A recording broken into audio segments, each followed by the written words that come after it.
For over 1,000 generations, the Jedi Knights were the guardians of peace and justice in the Old Republic. Before the Dark Times, before the Empire. If you remain the power of the dark side, You may fire when ready. I'll show you the dark side. We would be honored if you join us. Don't worry, R2. We're going. Back it up, Buzzsaw. But what you have there. I am a Jedi, like my father.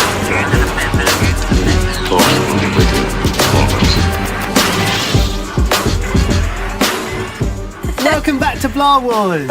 We're all here. We're all here this time. How you doing, Jude? Yeah, all right. You all right? Is it good to be back on the show again, mate? About time. It's been a while, hasn't it? People have been bored about my silky tones. I'm joking. Sitting next to me, I've got Raj, who was on the show last week. Hello. And over there is Bradie. Hey guys. Hey. So, obviously, you know what the deal is. We've gone and seen Solo. We've just got back. We're sitting on Raj's rooftop terrace in Vauxhall. Raj's rooftop terrace. It's like, I feel like with the Beatles at the end of their career when they played on top of the recording studio. Oh, this is... Well, I said it's like that scene out of Notting Hill with Julia Roberts. I like the doing her Beatles lines. reference more. No, Julia Roberts. Well, we did like a little Let It Be tribute on Instagram this week. But anyway, let's cut the bullshit and get on with it. We're going to talk about the new movie, obviously. 10 minutes of non-spoiler. 10 minutes of non-spoiler safe zone. And then we're going into spoiler territory. So if you don't want any spoilers, you're okay for 10 minutes. You may pick up something that you don't want to know about the basic outline of the plot. We'll try not to. We'll try not to go into any detail at all. It's your own fault if you're listening to this, Yeah. though, to be honest. Go see the film. That's the spirit, Jude. So we can talk about... Well, it is. If you've not seen the film and you're listening to this, you're an idiot. There's people in America. I'm not going to yet. sugarcoat it. You're an idiot. So, weirdly enough, we saw The Last Jedi in the IMAX, you and me. Yeah. And Same seats, wasn't it? Exactly the same seats. That was packed, the IMAX that day. I will never forget how busy it was and how excited everybody was. Today, we walked into that theatre. Could hear a pin drop. It was there was about 40 people in Yeah. there, if at all. There was absolutely no atmosphere, But no hype. It was so weird. I think rumours about a certain spoiler will go round that will bring the audience in. Okay, all right. So, yeah, he's jumping ahead already. So anyway, so we've seen the film. I personally thought it was a thoroughly enjoyable Star Wars movie. Bradie, your thoughts on? Yeah. Did I like it? I did like it. I don't know. It's really weird. I think I'm still coming to terms, like, I didn't really know what my expectations were, but whatever they were, I don't think they've matched up. But I don't know if that's in a good way or in a bad way. Yeah. I think when we discuss it, I can kind of get into it. Overall, yeah, I enjoyed it. I thought it was good. Yeah. I had no expectations to this film. I've said before, after The Last Jedi and the emotional euphoria it was like I was a manic depressive after that film. Honestly, I went from euphoric highs to contemplating on bridges. It was not good. But with this one, I chilled out about it. I didn't read the hype. I really didn't get involved with any sort of pre-film chat rooms or anything like that. Yeah. No. Yeah, it was all right. It was all right. Yeah. Okay. And Raj? Again, I had no preconceptions. I was kind of open-minded. I thought the film, my sort of feeling, having seen it, is that was fun. It was good. I didn't feel disappointed by it, but I it's not Last Jedi or Force Awakens. Sure. Or Rogue One. Or Rogue One. Production It's a completely value different thing, was, isn't it? and that's the thing I like about it. And I think that if they keep on this path, maybe somewhere down the line, and we'll get into what I didn't like about the film was the subject. I still can't get past the fact it's effectively an origin story but if moving on from that, everything else, production, the look and feel of it, I really enjoyed it. I like the fact it was Star Wars, but it wasn't Star Wars. Like Rogue One, it is very kind of like immersive. I thought, and there were environments. What the hell's that noise? Someone chopping a tree down. So. We are outside. We're outside. Okay, So, that's not you too know. loud for anyone at home. Oh, hang on, I'll take my phones off for a second. No, it's really not that loud out here. Oh, that's fine. Okay, that's just in a distance. So, like Rogue One, I thought there was a lot of immersive detail in this film. There's so much going on in every scene and in every shot, and there's so much background, and you can really become sucked into the world of the Empire. That's one thing it has for sure. Is that one thing I wasn't disappointed about? There wasn't like a ton of CGI going on or kind of any of that kind of stuff. All the locations felt like beautiful and cinematic kind of landscapes, and you also had those very kind of like gritty, real feeling kind of sort of in-house sets. And I wasn't disappointed at all with the way it was shot or any of the locations actually. Well, talking of locations and shots, one thing I did notice that is in every other Star Wars film, but not this one. I think there's 2 scenes where it was. When you fly to a new location, you always fly to the planet and you see the planet. You didn't see it in this one. It just cut straight to land, cut straight to atmosphere, land, sea, whatever it was. That was weird. Almost as weird as that. I What have the a hell? thing before I forget. I didn't even know that you were doing that. I've literally just looked. You better explain what you've just done, John. I'm just going to put a massive mic cover on Brady's mic because I was getting a lot of wind noise from it. But I didn't actually know what you were doing. I just thought you were moving my mic down, and I just looked down at my From where I was chest. sitting, you looked very creepy. To be honest with you, I was like, Is this going to be another #MeToo type scenario? Yeah, Brady on some chat show. straight for the cleavage with a mic. But it's okay. It's all very innocent. Get a It's all photo of that good. later. No lawsuits will be. Moving on from production, for one of my sort of concerns was the actual guy that played Solo, because one of the things about the movie, I thought, well, how can you? It's Harrison Ford, it's Han Solo. How can and from the trailers, I wasn't convinced that. I'm not even going to try and say his name. Alden Ehrenreich. Thank you. I always struggle with his name. One day, I liked his performance, and as the film moved on, it felt more and more like I was seeing Han Solo. I agree. I buy his character. Yeah, I totally. Yeah, buy that him. was really That was- surprising. yeah. He really I actually thought, because I thought Woody Harrelson was actually going to overshadow him, but I actually thought he really carried the film, and that is difficult. That said, I don't think the Han Solo character for me was the best character. I'm totally in love with Lando Calrissian. Oh, mate. I'm gonna wow, start yeah, wearing of course. capes. He destroyed We all that. think he Right? I should. mean, in a good way. Yeah. He was bang on. Yeah. He was the amazing. accent, everything. Yeah, God, yeah. Persona. Even the Han versus Han. Yeah, that was great. And this was a Spoiler, great sorry way about to. that. Are we? Is that a spoiler? Is it? Nah. It's Well, fine. rivalry between them. No. No, just the dialogue. Anyway. Oh, I see. Yeah. Anyway, it's not. So it's fine. Well, if you consider that a spoiler, bloody hell. I wasn't sure how good we have to be. That's all. It's going to be difficult. We're gonna stumble into it like imminently. I think. Is there anything else? Can I? So I think just if we're still going to be talking. Let's talk about the other characters then. well, aesthetic quickly and location and stuff. Yes. Okay. So there was definitely a Rebels feel aesthetically okay. with some of the scenes. So as they get into that spacecraft right at the beginning of the film, and they're trying to get off the planet, which I don't think is a spoiler. You know they're going to get off the planet, right?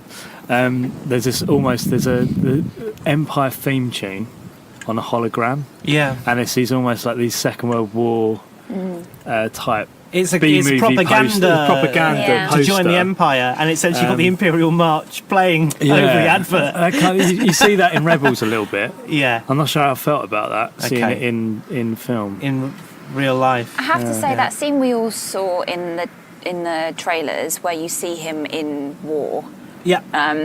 I kind of wanted them to make a bit more of that kind of thing. You couldn't really see a lot. It looked like wanted it was them all to shot make- in like a car park with a lot of smoke Yeah, I wanted around. them to make and more of the no like depth. I wanted them to kind of like mess with the sound a little bit and kind of hold on that and actually bring to bring home the horror of war, of yeah. war and being an infantryman. I think really the wanted thing to see is that was it reminded me of Saving Private Ryan, the beach scene. I have not seen that. And Yeah, see, it's Very.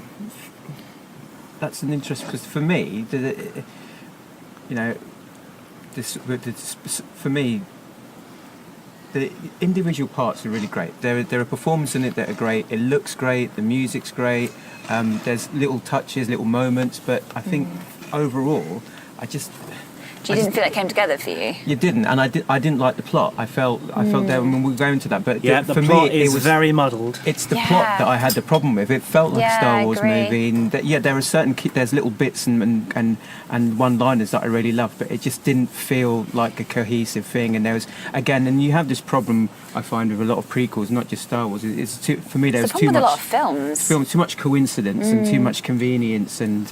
Yeah. Yeah, when we joked about and the last podcast about it wanting to feel like the Italian Job, like a heist film, and even before that, you sort of, wouldn't it be great if it was like Goodfellas, like the opening bit was like Goodfellas, or and that was the problem. It just didn't. It's like he couldn't decide what he wanted to be, whether it wanted to be a heist film or an origin story or something Yeah, that's else. the Yeah, problem. it's a bit That's the of everything. problem when you have change of director halfway through the film and then Yeah. you Yeah, well, you reshoot felt 80%. it. Do you think there's evidence of that and in the rewrite movie, in the Of finished course, yeah, film? because there's no, like you say, there's no cohesion.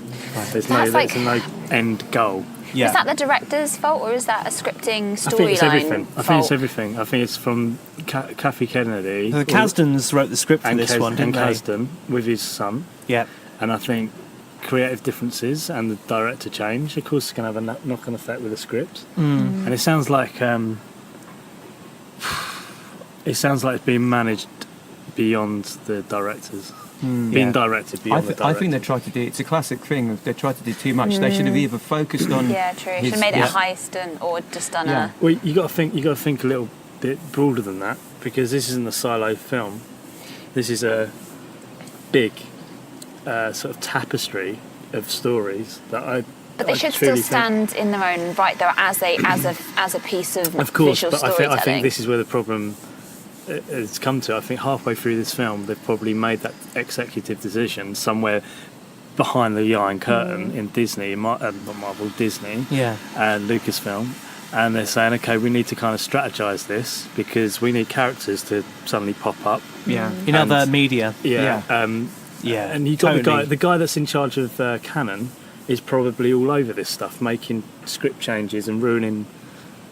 Yeah, the he story, goes through and like doodles Yeah. all over it and says we can't do that with that character because we've got plans for But that character and It's equivalent something of the else. worst client in the world. Yeah, Right. but that's why you wouldn't like if you were scripting, you wouldn't run it like that. You would brief in your writers with here's a list of characters we need to feature.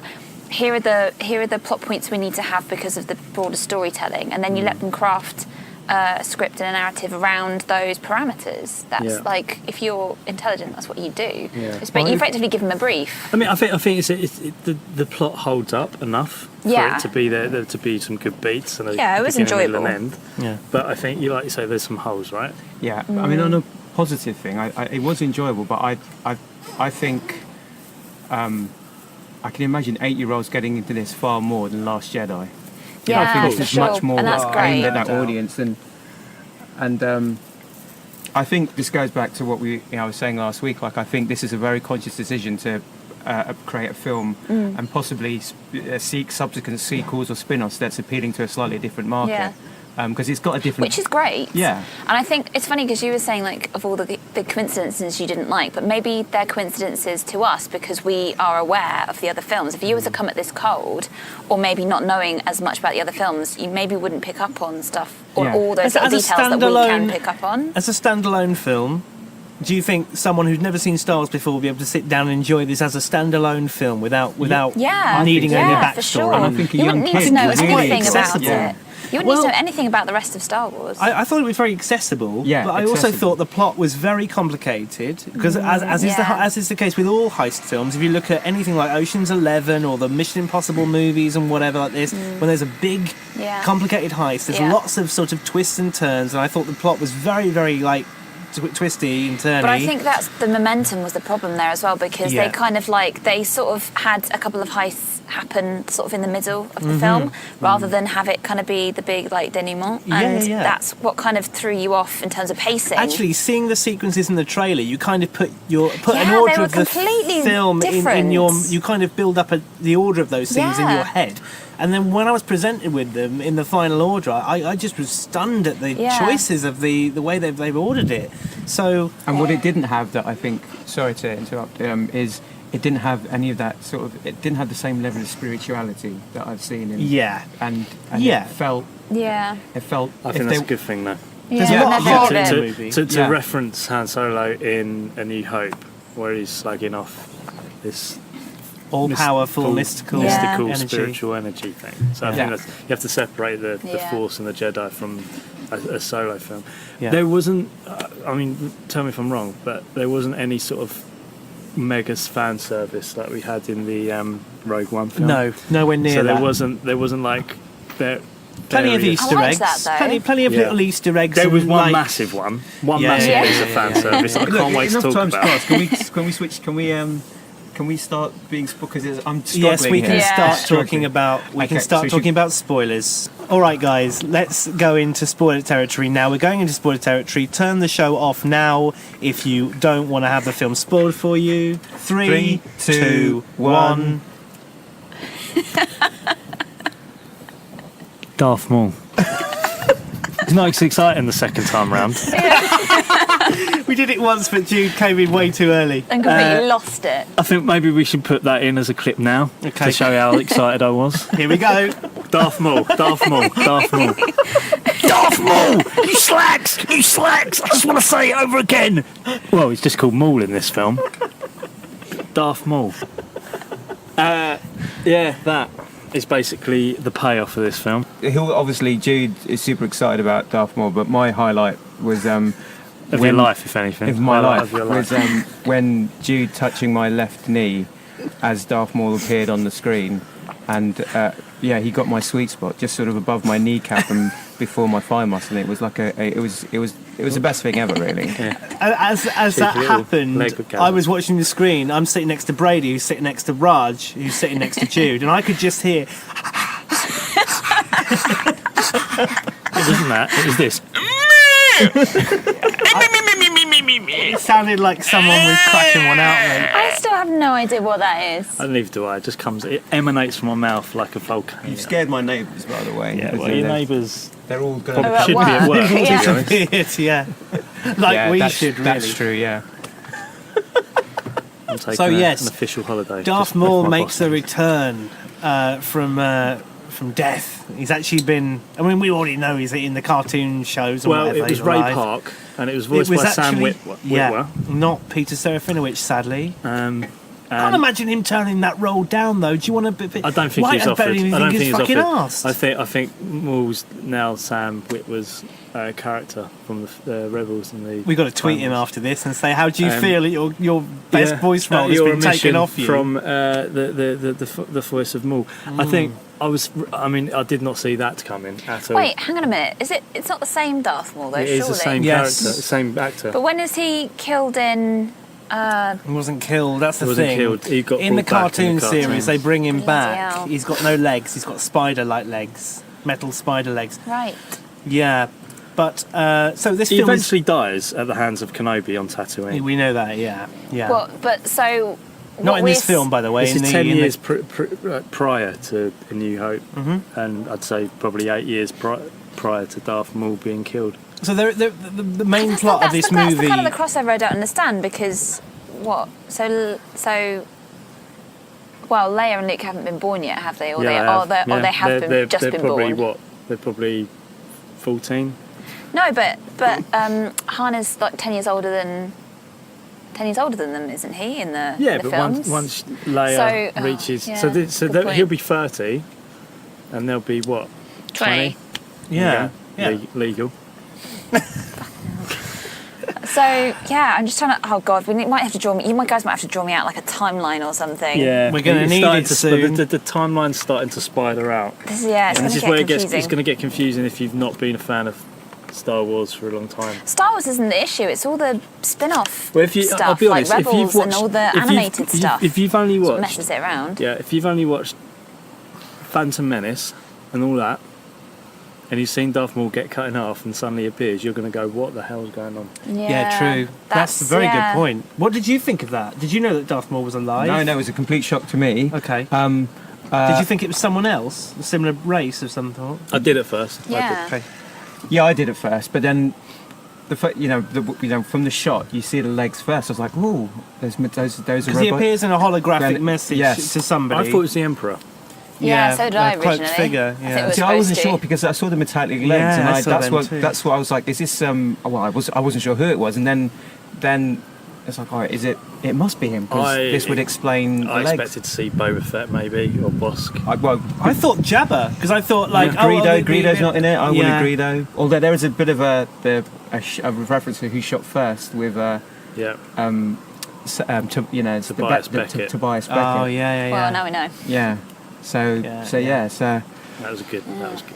Cool. That was surprising, actually. I didn't see that coming, and I wasn't actually sure how I felt about that scene. I'm glad they did it because I think you've had a problem with the who shot first thing with Greedo for ages because you always say Han is just a ruthless, Yeah, just he doesn't care. He Yeah, just yeah. shoots from his hip. he does.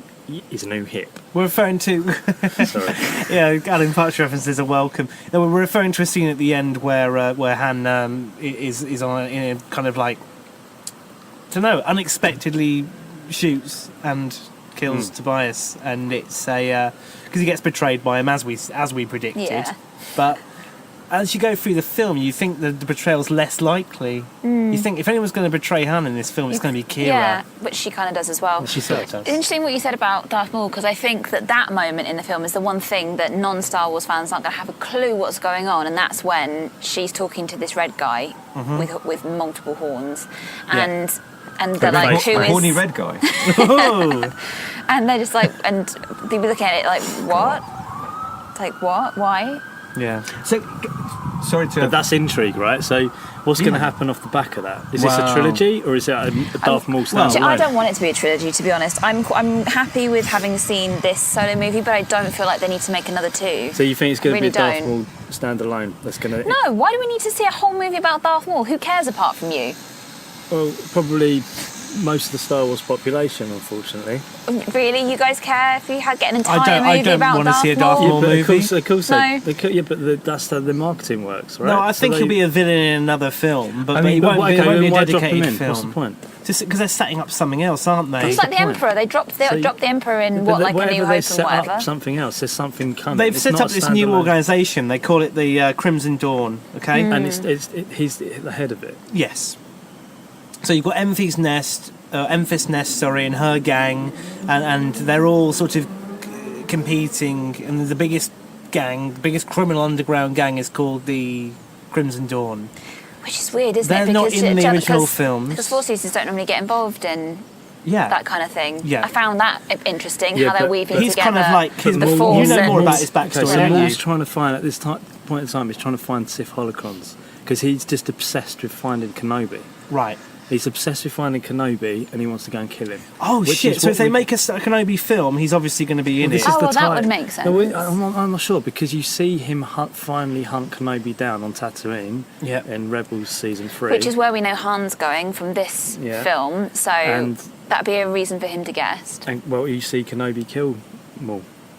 Yeah, Well, I think that's probably going to be the next film, then, isn't it? Well, It's gonna be- we're gonna 'cause be they've on already done it. Tatooine They've with- already done it in They've already Rebels. shown you Yeah, that but in no one's animation. seen it. Well, a load I mean, of kids apart from- did, yeah. and a load of middle-aged men who shouldn't too old to watch cartoons. But no, I really it's- wouldn't put it past them. I'm not The sorry. way they I do wasn't it- You can't Dig say at that. you, No, mate. but we're doing a podcast on Star Wars. That's true. You can't I pick know, and I don't cherry really- pick and try and be sophisticated about Yeah. a film that's primarily made for But kids. I wouldn't see why they wouldn't remake that as an actual movie, though, just because it happened in an animation. Because, I mean, look at Marvel, they're quite happy making Spider-Man 50,000 Yeah. times.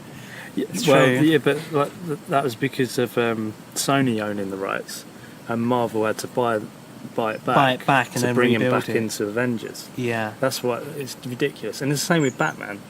People have been talking about a Kenobi movie for like the last 12 months. Has I really not wouldn't officially be been confirmed No, either. I said that, yeah, so I really wouldn't be surprised. Ewan McGregor went to the solo premiere. Yeah. I wouldn't be surprised. But he's, Well, I mean, you would though, wouldn't you? Yeah.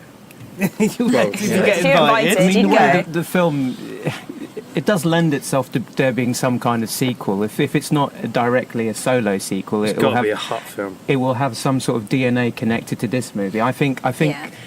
Bounty Hunters like movie. Yeah, I think Bosk even got the mentioned next in it, movie didn't could he? be Kenobi or it could be Jabba the Hutt, but it will have connective tissue to this movie. So there'll be kind of Yeah. like an unofficial trilogy or whatever series of Maybe movies. we'll get to see, like, I don't know if we'll get to see Leia's backstory at some point. That'd be Yeah. interesting. Yeah, maybe. Because there's still unresolved stuff with Kira. There's still, obviously the way it I ends don't with need that Han. result. I'd like that. I'd like a Leia backstory where she's like really getting involved with the rebels. Yeah. Should we talk about the movie That would in be like cool, scene by actually, scene fresh came type up. thing, or go through the story? Yeah. I think we Do you mind should. Yeah. So one of the first things I love the beginning of it. Just at the start where he hot wires the speeder and it just starts off in that shot of what's his home planet again? Corellia. Yeah. It looked, and just the way the titles came as well. Yeah. It was great, and it was very interesting that It very. reminded me of Blade Runner a little bit. Yeah, the opening that's- it's- scene, Yeah, the way yeah. the text appeared as well. Yeah. Like there's a Tyrell Or the Harrison Corporation. Ford blah, blah, blah. movie. I was Yeah. always Yeah, intrigued. I was yeah. always intrigued as to how they would mix it up. The opening bit, from a long time ago in the Galaxy Far Far. What they would do next, and I think they would How really. did you feel about those opening credits? The use of them? I was cool with them. Yeah, I But liked it. I thought Lazy. it might have been better to show because the first Yeah, I scene didn't- the takes writing place. was awful. Yeah. The Really first bad. scene takes place 3 years before the rest of the movie, so they could have just introduced a title card in that time between. Yeah, because it wasn't scrolling. Because in the opening writing was scene, he awful. actually gets christened, doesn't he? He receives his name in that opening Yeah, scene as well, yeah. in the opening prologue. Which is one Yeah. of many of these weird, annoying coincidences Yeah. type things we'll go into later. But something that annoyed us both. One of the- so yeah. we see him hot wiring a car and racing through Corellia, and he's basically, from the opening text, it's clear that he and other people are all slaves, if you like. yeah, kind of almost like think of a Star Wars Fagin. equivalent to Fagin. Yeah, Fagin. I Oliver love that, Twist. that Yeah. weird. Lady what was she? Proxima, was it? Yeah. Yeah, Lady Lady Proxima. Proxima, And, yeah. and see her character. Large kind of snake, almost like Caterpillar. something It's out, like a yeah, big like a big caterpillar, a Yeah. bit like something out of Dark Crystal or something. Yeah. like that. Alice Alice in character on Wonderland. speed Yeah. or something. Yeah. Yeah, Dark Alice Last in Wonderland. podcast we talked. At some point we talked about how there were too many humanoid characters in Star Wars, and I sort of was saying, look, I think now technology and stuff has improved. I think we'll start seeing less humanoid characters, more CGI and puppet types, and Proxima and many of the other characters if they were in that film, it feels like it's very different from Yeah. 77, doesn't it? Yeah. I feel quite smug, although it's not a revelation, that you can see that's beginning to evolve. They're now like trying to have different type of characters and CG, who aren't just human looking, basically different shapes and sizes. And Yeah. It was great to see that kind of character in it. Yeah. Definitely. Although it was slightly disconcerting him knowing he was so young and then him actually not really make any physical change between then. But it was Yeah. because it was only a few years before. I think it was fine, but It reminded me a little bit of the kids in I The don't know Last what the time Jedi, jump was. the ones that look after the horses, they're Yeah, sort of like yeah. these little slave kids. It's Yeah. it's like a little gang of street kids, isn't it? That are trapped there. And they're sort of kept in slavery for the rest of their lives. That's the idea. it was funny actually because But it Hannah almost escapes. Hannah escapes with Kira. No, he doesn't. Well, kind. It gets quite far. Yeah. But they basically get the hell out of there, believing they can get onto a shuttle and Talk about his escape. name then. Before Oh then. yes. Yes. This is the first of many. Those Well, he's only known So, as. Right so with he that. escapes. Kira gets taken back, so they get. They split basically up. go to an airport where And they he- have to get on board a ship, and it's an Well, he imperial looks, checkpoint. he looks around and Yeah. he sees this "Join the Empire, serve your Emperor" propaganda poster Well, and a yeah, doorway. after they get He walks- separated. so he walks through there, and he they goes ask him to for his name. and he goes Han. What family, what tribe are you Yeah. with? He said, "I got no reason. He's Yeah. not with anyone. He's by himself." So think of the impact of that. Why did that have to happen? Why did they put that in there?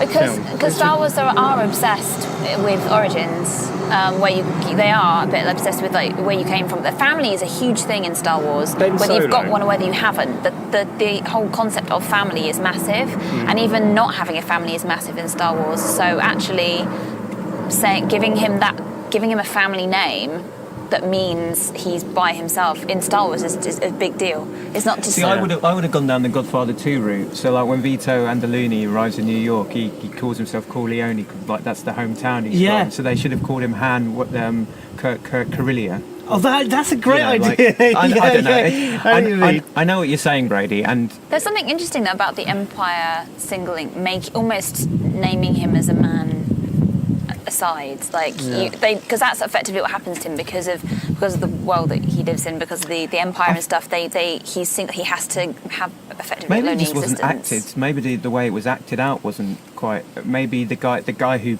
says if he just delivered the line better, and maybe it was just. I see when you talk about it, it sounds it makes sense, but I think just the delivery of it just could have been done. It just could have been done a little bit more better. I don't know. I think for me, if they'd made a huge thing about it rather than him just going, okay, fine, Solo, then for me it would have felt really hammy. Yeah. It might have felt like too much. The thing is, and we'll get into this. For me, like when that happened, I was like, fine, just move on. But by the end of the movie, there were I more. did cringe a bit myself. There were more. For me, it was a frequency. It wasn't as I said, it wasn't the worst prequel I've seen, but it wasn't the best. And I think a bad prequel is when there's too much of those kind of self-referential shit. stuff, Yeah. and like a Marvel movie. Yeah. Well, in that case, you must have hated Rogue One. Well, that's the thing. Rogue One, I didn't though, but I just think. Maybe because this is an origin story, it's like, oh, is that how he got his name? Is that how he gets his gun? Is that how he does this? Is that how he? I don't think Rogue One's full of that stuff, though. No, is it? Rogue One doesn't feel like that. It doesn't feel like oh, that's so contrived. It felt kind of, Rogue One feels like it's a natural part of the story. And when the way it ended, I get what you mean. Maybe it's because like the way he meet, everything happens. There's in like that. Mon Mothma talking about Kenobi. There's how. Tarkin gets his position. Yeah, but those are important actual plot points, aren't Whereas they? what we're talking about, I get what you mean, Raj, and that what we're talking about is like, how does the guy get his last name? Does it Yeah, well, does that's it what I mean. matter? We don't Do we need need it. to? He could have Yeah, we simply don't said, need my to name's know Han it. Solo, and then that could have been it. Exactly, yeah. I mean, we didn't. And it's for me. Every movie's going to have those slightly but it's the frequency of it. That's what really starts to grate on you. And Again, another example of this. Some scenes later, he says to Chewbacca, "What's your name?" Rah, rah, rah, rah. He goes, I'm not calling you that every time. I'm going to have to think of a short name for that. Yeah, which is... Like, we don't need to that. fucking say You that. just I'll be know honest, that, I'm yeah. getting bored of the same thing. So we saw it in... there are two things I'm getting sick of. Right, one, what's your name? FN2187. FN, I'm going to call you Finn. Right. Home Finn, right? We've had a name check there. We've had it in this film. If I see I'm inventing a name for you in another Star Wars film, I'm done. You heard it here first on Star Wars. The amount of... Hey, Raj, what's your full name? It's Rahul and Rajendran. Oh, we're gonna have to I'm going think to call in the name. something smaller for that. How about Raj? Yeah, that's great. Well, get ready for if they make a Ben Kenobi, Obi-Wan Kenobi movie. Yeah. They're like, we're going to call you Ben Kenobi. Well, I don't know an Obi-Wan Well, there you Kenobi. go. I know That's Ben going to happen as well. Yeah, that will. What's your name? What? I mean, Apart from in the new Star Wars, where they just watch your name Rey, that's all you get. yeah. Unless we get something terrible in the ninth and we find If only she's Rey if Kenobi, only we Ray have had tried to to deal get with off the that crap. planet, gone to the airport, they'd be like, Ray Solo. Oh God. Ray all by yourself. is this like Ray Skywalker. Oh, you join Luke Skywalker? I'll call you Ray Skywalker. unless they make up for it in the way it's sort of Game of Thrones. If you're a bastard and you're born in the Yeah. winter, you're called Snow, or if you're son. So like every childless kid who signs up for the Empire is called Solo. So Yeah. it's not a big deal really. Like there's loads of stormtroopers out there whose surname is Solo, just for the records. Right, the 3 second years- thing I want to bring Yeah, up go on. before we Go go, on. because it's doing me head in. If there's another film where they have to be prisoners and frog march down the road and only to break into somewhere again, Yeah. I'm going to get sick of it. Every film. Yeah, it's Every true. Someone's fucking film, shackled. someone's in Yeah, it's true. handcuffs. We're going to take these prisoners into this room and then we're going to break it. It's like, come on, think of something new. Yeah. That should be a rule. That should be car parks. That should be caveated for every script writer. If you come Yeah, up that's with true. that, The more I think about it, the more they should have just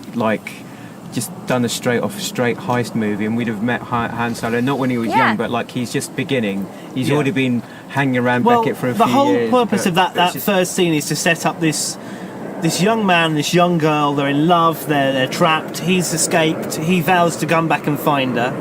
3 years later, we find him in the Empire. Okay, he's in the middle of a Trench war, warfare. like trench warfare. It's like proper Got kicked out muddy the and Imperial smoky. fleet for having Yeah, a mind I of his like own. the aesthetic of that. and he's That's terrified. very He's World really War out of his comfort zone. And then you see this guy Beckett like swirling the blasters, great. being amazing. And That was good. this is Woody Harrelson's big entrance, and I must say I fucking loved was Woody great. Harrelson in this movie. Agree, I, yeah. I love him in all movies, really, but I mean, in the last 10 years, he's become one of my favourite actors, and now I get to see He him. brings a real weight. Oh, to he does, Yeah, and for he's such a. I don't know. He's such a warm character, even though in this movie he has Who's that for himself? So Yeah. he's on no side. exactly. But even You his can see how like the character of Han learnt charm from him though. yeah, a definitely. lot. He's got charm. He's got charisma. He's got wit. Well, I'd say at the end of this film, it's Han Solo. Yeah. Right, that's the Han. yeah. We know. Yeah. Can Yeah. we talk about the meat? How Chewie and Han. meet? Yeah, sure. So we're pretty much there, yeah. aren't we? He's on the battlefield and he sees. Not happy. No, but you guys go on. Well, No, he's saying- going to have a breakdown here. Let's talk about it. Well, we'll get to it. We'll get Yeah, to we'll it. get We'll to get to it in a sec. So he suspects that this guy Beckett and Val, his companion, female companion, aren't actually Imperial soldiers. They seem to be.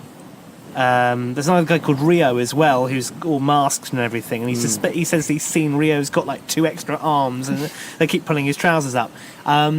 So he suspects that they're actually Thieves. they're thieves, and they're gonna steal a ship. And he says, if you're gonna do this, I want to be in with you, otherwise I'll report you to that guy over there. And then they just turn the cards on him by saying, That's brilliant. this guy's a Deserter. deserter. And they're like, oh, he's a deserter, chuck him in with a beast. So you think like, what the fuck? I Is it thought a it was a rancor? rancor, yeah. I It's a thought that. I rancor, something like that. absolutely thought that. And they chuck him in this pit where he's got a chain on his leg It's and whatever. mud everywhere. Mud everywhere and shit all over the floor and whatever, presumably. And of course we meet Chewie, who is this big Wookiee beast. Okay, so then there's a bit of a kind of like silly... Well, do you want to explain what happens in the scene, Raj? Because I get the impression you're not happy with it. Well, I'm not, but okay. Fill in any gaps if from my memory goes. So yeah, Chewie's there. He starts attacking Han To eat him. with a view to eating him, Yeah. and then it transpires whilst he's there's two troopers above watching it, for entertainment, and it transpires that Han can speak a little Wookiee, and they have little subtitles, and he sort of says, "Look, do you not? I can help us both get out of here." So they team up together, and he convinces Chewie to knock this post, which then brings down the cage, and that's how they escape. And Yeah. just the whole scene for me, like, I don't know, like, do you really want to have a little rant? They about it? bonded very quickly, didn't they? And this goes back to the point that I'm going to keep on coming back to. If for me, there's too many of those type of moments in the film. Yeah. So like, if it was just that scene, I think I could deal with it. But then, as we'll go through, there's other bits of coincidence or like little, it just feels like so much happens in that sort of time period. Then even like we'll come to the castle, and oh fuck, you have to put that in there as well, and it didn't feel very organic. That's the whole thing, and it felt rushed. It reminded me rushed. of Jedi, where Solo's in the in Jabba's palace in the cell, Yeah, and yeah. Chewie's in there, and they have a little hug, and it kind of it mirrored that. I thought, yeah, I liked that. I thought that was. But again, if you hadn't seen those, that's. I think maybe that's why they've done it. But to a pair of fresh eyes, Yeah. and we'll touch on her later. But like, it's the same. If Lando was my favourite character, Kira's the character I liked the least because I Really? just wasn't convinced by their love. I think again it's too rushed. Although, I know, I think there is no love for Han. He's obsessed with her, but he's Even- thought about her nothing but her Yeah, really I for just- 3 years. I feel And like the getting film back would and have rescuing been her. served better without them having a romantic or like her Okay. character altogether. But we'll come back to that. But No, I thought there was tension and there was a mystery about her. did you? Where the hell? How the hell did she get in that position? Where did she come from? How she worked her way up? And there was that mysterious mark on her arm that they kept on going back to. So we jumped a bit ahead there, but I quite liked her as a character. Yeah, well, I'm sure Yeah. we'll talk about it later. I didn't But like her in the beginning, and then I kind of gonna rain, then I sort of warmed up to her. Sorry? I don't think it is. No. We'll just see. I can find a little bit of spitting, but But yeah, no, I warmed up to her. after a while. I don't know. I don't have a massive problem with the introduction of Chewie because, again, I feel like for me sometimes if they draw out those momentous kind of things too much, I kind of feel like it's really gratuitous to the fans. So for me, I almost kind of like this a case of he gets thrown in, they're in a shit situation, they've got to get out of it, and then they just have a quick bond. And sometimes you do, sometimes you meet someone and you're like, we get on, or we have a thing in We all common. did. So Oh yeah, that's true. so there's kind of like, Should we and do they're a in it, heist, and they're in guys? it. Do you want to take all that shit you said about it back? No, No, I get like where I said, you're coming from. individually I was very conscious of this because individually I totally agree with what you're saying, Brady. But you know, there's just too much of that. You know, that's the problem I have with it. When you start. We're going to come to it. Fanny Newton's character, when she dies, you just forget that she's ever in Yeah, it. that's true. Yeah, true. that There's a film lot of for me felt like a throwaway waste. relations. Yeah. That felt like a real waste. Who's his missus? Yeah. Val. Yeah. Yeah. It was just Tobias it was a Beckett's huge waste. love interest. And there isn't enough bonding for me between Han and Chewie. For me, maybe it's because their relationship is so central to like Star Wars things for me. But the thing that I found really interesting about the Han Solo character, which I wasn't expecting, is that, and I really liked, is that he is almost like adorable puppy dog. I take back what I said about him not being a good pilot. He's a great pilot. Take it back, he's great. I'm a great but pilot. yeah, he's not lying in that instance. No. But he is just kind of like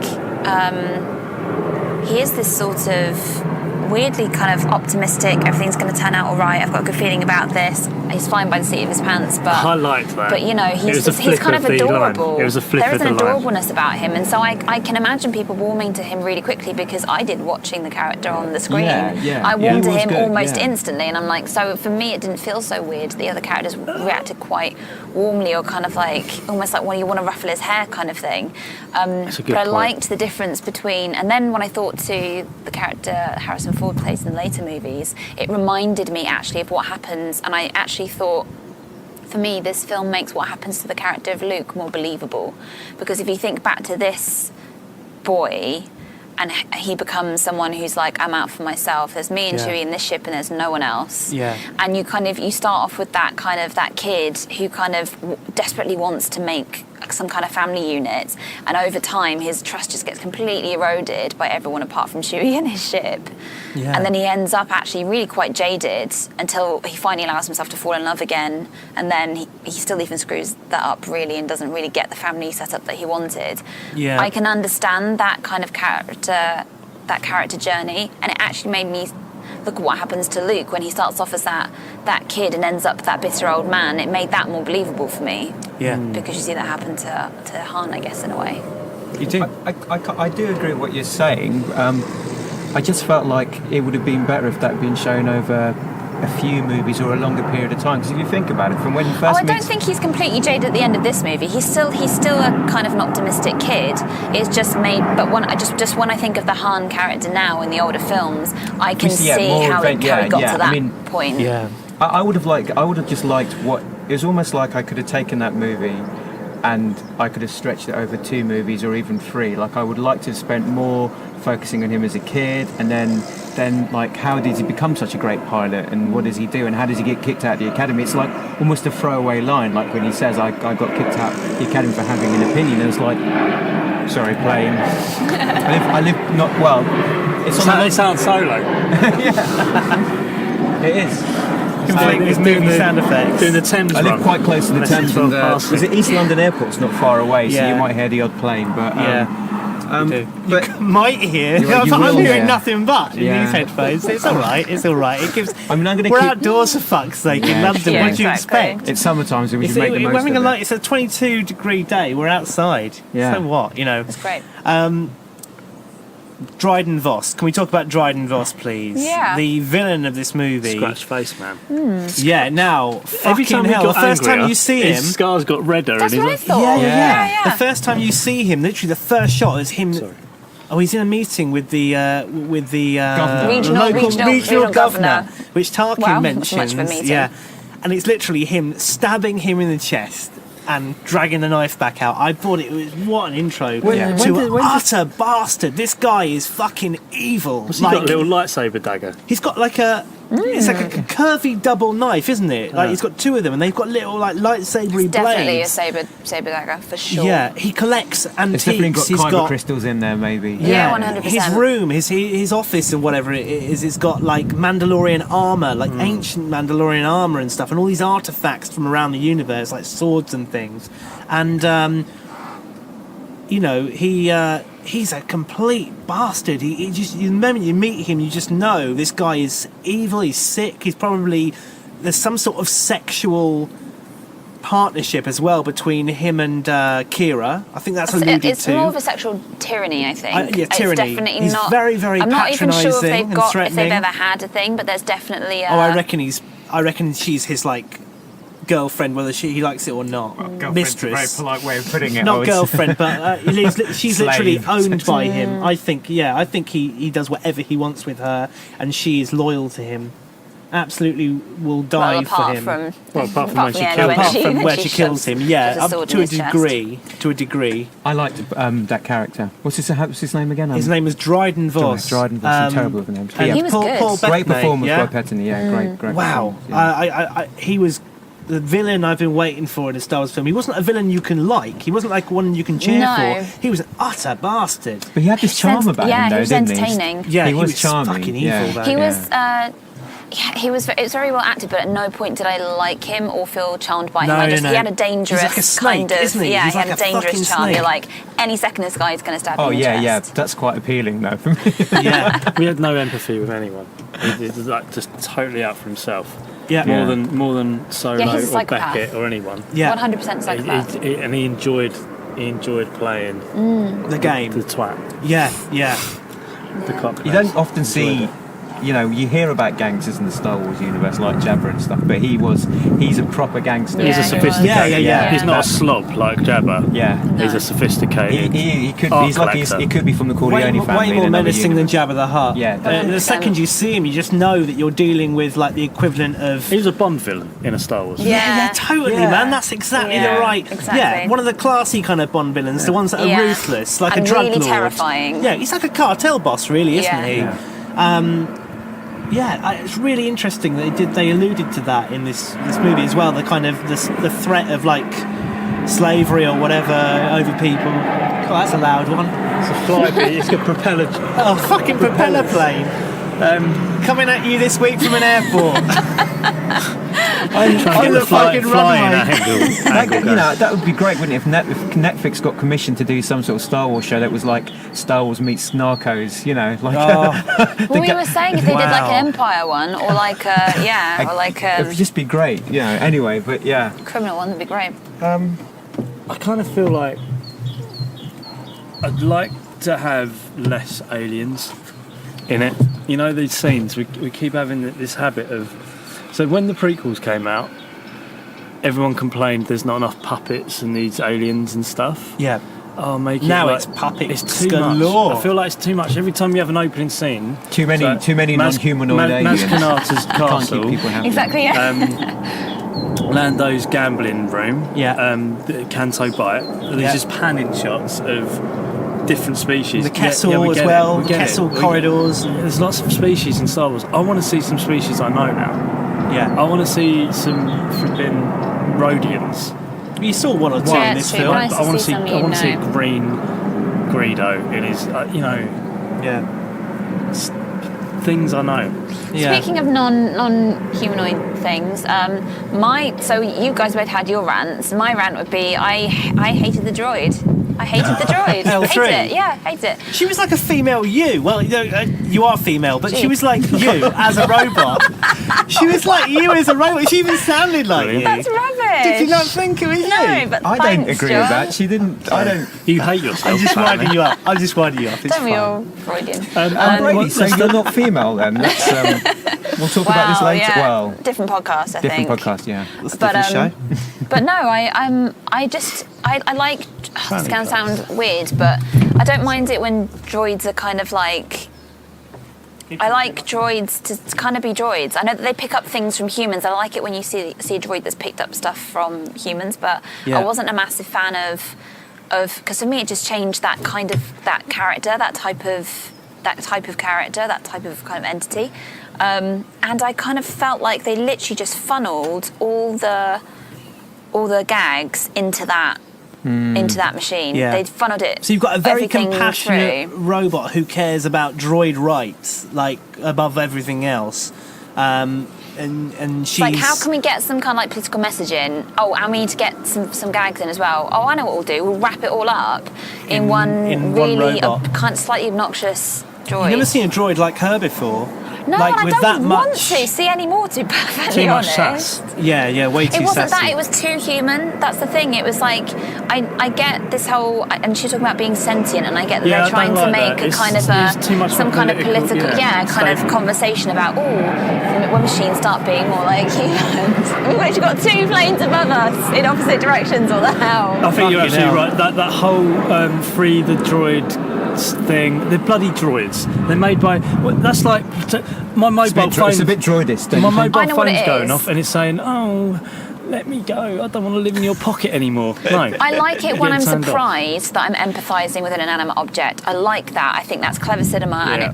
I find that interesting on lots of levels. But when I'm being forced to like an inanimate object because Yes. they've given it Yeah. a bunch of gags and made it basically a person, I kind of resent So that. you empathise with R2D2. Exactly, Yeah. but that's interesting to me because you reminded that it's an animate object, and over a course of a story, you've become It's a kind of character that you love. emotionally, connected to an inanimate object, and then you start to question yourself about things like machine and sentience, and actually, which is really topical for what Sex people are making robots. now. Yeah. Not so much, but not with this one. Well, there was a lot of that around. Yeah. Lando loves me, and Yeah. Kira's going, "Well, how does that work?" She goes, "It works," and I was left going, What? Well, How? in what sense? You mean You give him a two hand job? Yeah, like what do you do? Like how? And So, also, and like, I read if- an article before that about Han. He will do anything to anything. Jesus Christ. That was in the article. Is that canon? Yeah, A canon, vegetable, mineral, L3. Jesus. I like the wasn't fact clear about that they. I think I do agree with you. I liked some of the chemistry between Lando and L3. I thought it would have been nice to have a character that you could play Lando off. Yeah, that's but- the only thing I liked about it. That's Yeah. just because I like Lando as a character. Yeah, and that's But it, it isn't it? wasn't And you're because right. I liked the other that one. character was too contrived. They needed a different character, but someone that he could play off. So more as a way of showing the audience just how cool Lando is, rather. Yeah. Maybe I just knew got- it was going to happen. That's what they've done there. Is if the Millennium Falcon had a personality, that's it. Because they've basically downloaded her personality I will forget that Yeah. though. into the I will forget chip. that. Because it doesn't Well, it's play never come up out. before, It has doesn't it? play Isn't out it? over any other film, exactly. and it doesn't appear to be relevant.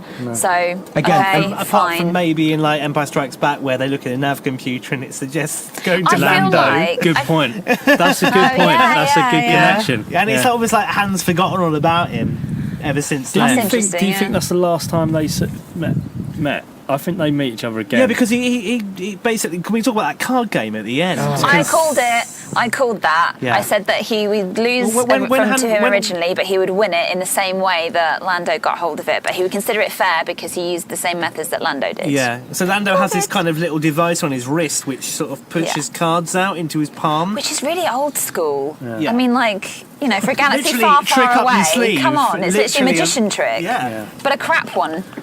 It's not It's even like David Blaine it's style. it's so crap. It's good. Do you know what I mean? So he approaches Lando at the end and he goes to punch him and then just goes, and then gives him a hug. At Yeah. which point he steals the cards. But that's exactly what Lando does to Han Yeah. on the platform at Best Spin. So when he says, Knew you've got a lot of guts going back here after what you pulled. Well, that's what. What does he He mean was back like, here? I won fair and square. Yeah. No, does he did it say back here or yeah. back? No, he says you've got a lot of guts coming back here after what you pulled. Well, this is what I'm saying. So Well, I he's don't not think that- referring to. Yes, he's referring to something we haven't seen yet. Yeah, something that happens in the future. And that's why I'm thinking there's either. Interesting. However, when Han says he doesn't know anything about Best Spin, he says, Did he say back here? A lot of guts coming here. Maybe he says here. I think, because he's never been to Best Spin before, because he doesn't know what it is. He says to Leia, Best Spin. Yeah, Oh, Yeah, like yeah, mining yeah. company. mining Yeah. colony. Lando must have conned somebody out of it. So, Yeah. Got guts Yeah. coming here after what you pulled. Yeah. He was like, I want it fair and square, and you're like, yeah, technically, yeah. So do you think? So that's the last time. Look, That's a real shame, The isn't solo actor's been signed up for 3 films, right? We don't know if they're going to be sequels or if he's going to be guesting in other films. You see, and that's another thing that irritates me.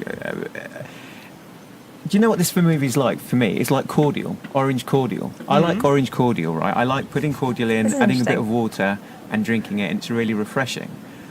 But I don't want to have cordial by itself because it's too strong, it's too intense. And it felt like they've put the Beckett character in the dynamic between Han and Beckett, and then they put Lando in the dynamic there, and Chewie, and then they've put Kira, and like there's just too much. Enfys Nest. Yeah, and, Oh, we and can get onto that in a minute. yeah, and that's the thing for me. There's not enough time or enough interactions.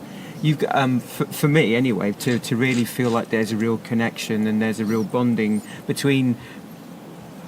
Some characters more than others, but even with Beckett, I would like to have seen him on a couple of more adventures and been more of a father figure or a mentor, or I would like to see more of the romance. More of Kira and Han growing up, maybe meeting his children and growing up together, and you sort of, and like you say, see either having a younger actor play. I like play having Han. But that wouldn't no. make a feature movie. Well- I think that's the reality, isn't it? I mean, watching someone grow up and become a great pilot for 30 minutes doesn't make a blockbuster. Yeah, and I see where you're coming from, but I just feel like then they should have just thought, right, well, let's just forget the childhood bit and let's just focus on him. He's been doing this for a little bit.